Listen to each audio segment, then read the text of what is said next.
Hi guys, today I wanted to talk a little bit about how I awoke to my spiritual skill set, what I do in my sessions, what I do as my soul work, and what I talk about, what I share as my message, and what I believe to be my soul purpose.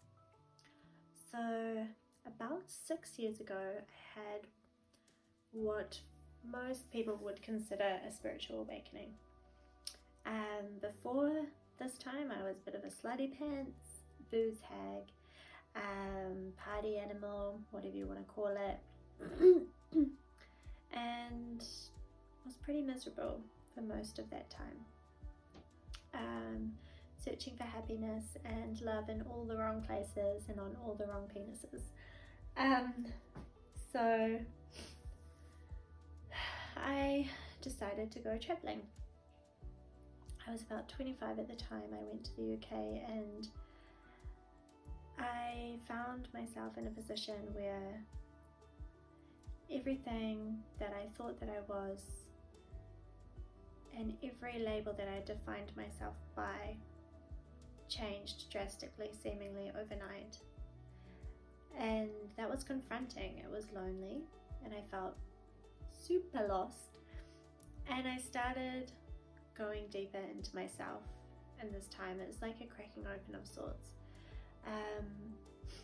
So I had a couple of readings when I first got there, within the first two months, and the same message came through. You're meant to be doing this work, you're spiritual, you're clairvoyant, whatever you want to call it.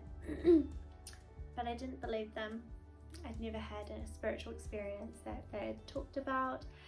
Well, I didn't think I had, because that's the thing, babes. We're not taught this at school.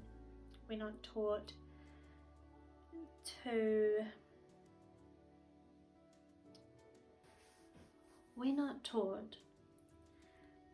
about our spiritual skill set. We're not taught that intuition is real and is a thing, and we're taught to feel ashamed if we believe in psychic abilities, clairvoyant abilities, any of the clairs, if you're familiar with them. It's considered woo-woo, ooga-booga, and shamed and shunned. I do believe that this is partly because we've been brought up in a patriarchal society for a long time, and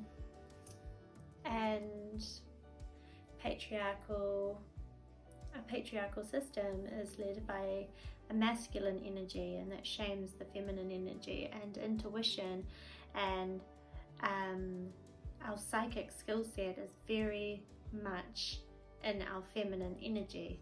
So it's so important that we connect with this feminine aspect of ourselves if we want to connect deeper to our spiritual self. This is for men and for women, because we both have both.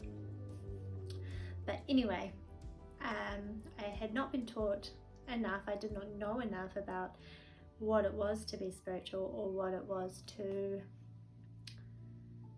experience intuitive guidance or psychic guidance, and to have those experiences. I knew that there were some things in my life that were coincidental, that I had thought something and it had come true, or I had dreamed something and it had come into fruition, or that I felt an eerie sense of somebody being near me or trying to communicate to me, but I didn't think it was spirit. I just thought it was me being afraid of spirit and not wanting somebody to communicate with me. I knew that I saw faces when I was in that in-between state, of sleep and awakeness, that I would see faces and people saying my name, but again, I thought it was just a crazy dream. But when I moved to the UK, everything ramped up to a whole nother level and I couldn't ignore it anymore.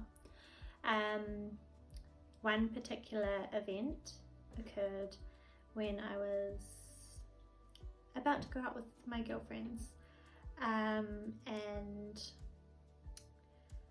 I had a friend coming down from London. I was living in Brighton at the time, and her name was Meg, and she was late. And I was sitting on my bed on the 4th floor of the apartment building I lived in, because I lived in one of those, you know, English style townhouses. So very high up, far away from the front door. And from my 4th floor bedroom, I heard a voice clear as day say, "Does Amy live here? I'm Meg, I'm here to stay," or something along those lines. To be honest, it was 6 years ago now, so it's a little bit foggy, but it was clear as day. And I heard my flatmate at the time respond. Now understand that me and my flatmate were very confrontational terms at this time. She was being a little bit difficult with a few things around my friend coming to stay, wanting her passport and things like that.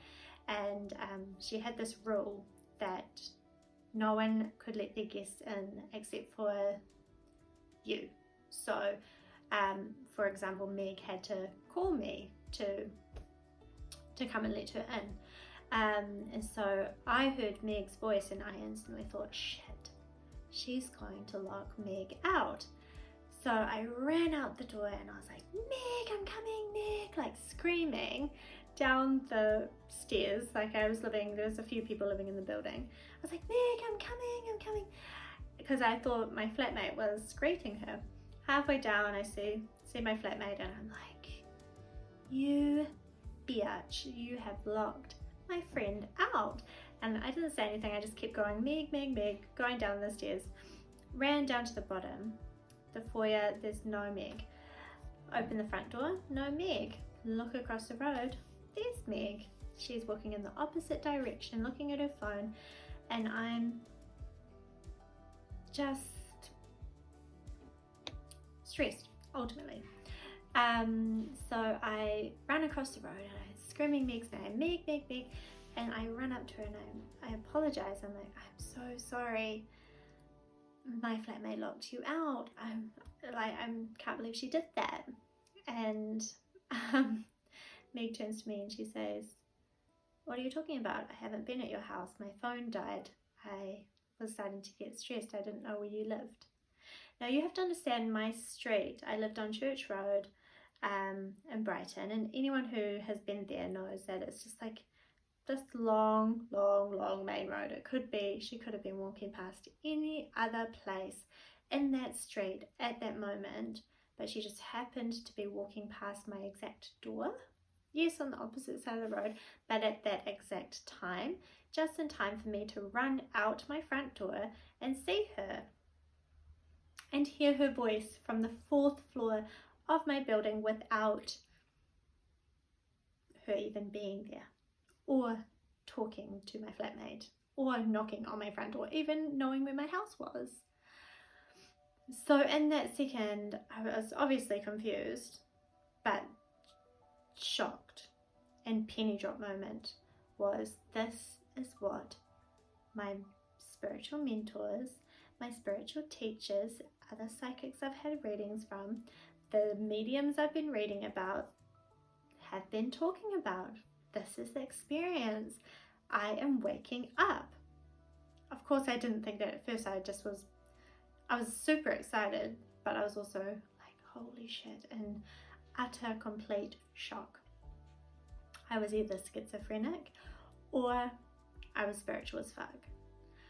Luckily for me, I was surrounded by lots of beautiful teachers, and I went on to study spiritual development and psychic development with the perfect mentors for me that crossed my path and continued my journey and my growth, but for some they don't. And I believe that that's because we don't talk about spirituality. We're not taught about intuition and psychic development and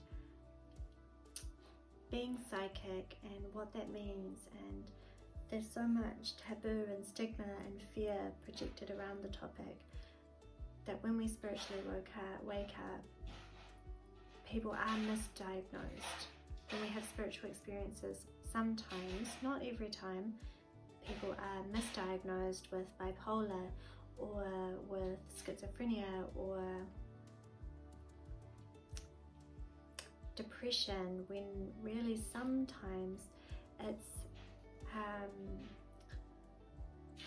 it's an imbalance of energy, or it is a spiritual gift that we're waking up to, or gift or skill, whatever you want to call it.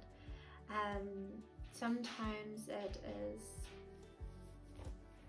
a case of energy management and a case of the unknown coming to light, because once these unknowns were known, once they were normal, but now after years of living in persecution within a patriarchal society, it's no longer accepted to talk about.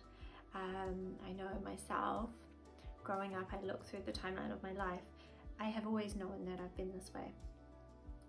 But there's big shame and big fear and big embarrassment and self-doubt around the topic, because we're taught that only certain people can do this, and only spiritual people who, what even makes you spiritual?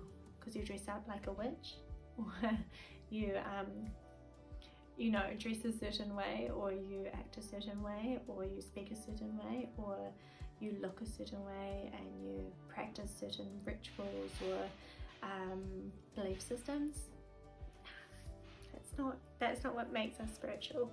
What makes us spiritual is just being who we truly, authentically are. We're all spiritual beings having a human experience. For us, the experience is more human than spiritual, but it's still there if we want to tap into it. And that is why I started teaching this work, because when I woke up, I always believed that this work was for someone else, for someone better, for someone more educated, for someone more spiritual than I thought I could ever be.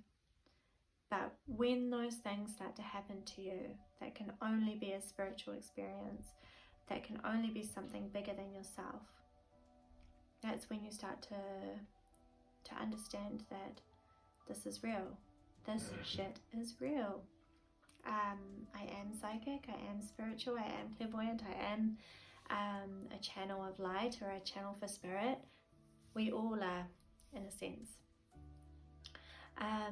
So if you want to work with me on topics of love, light, sexual expression, and spiritual development, please get in touch.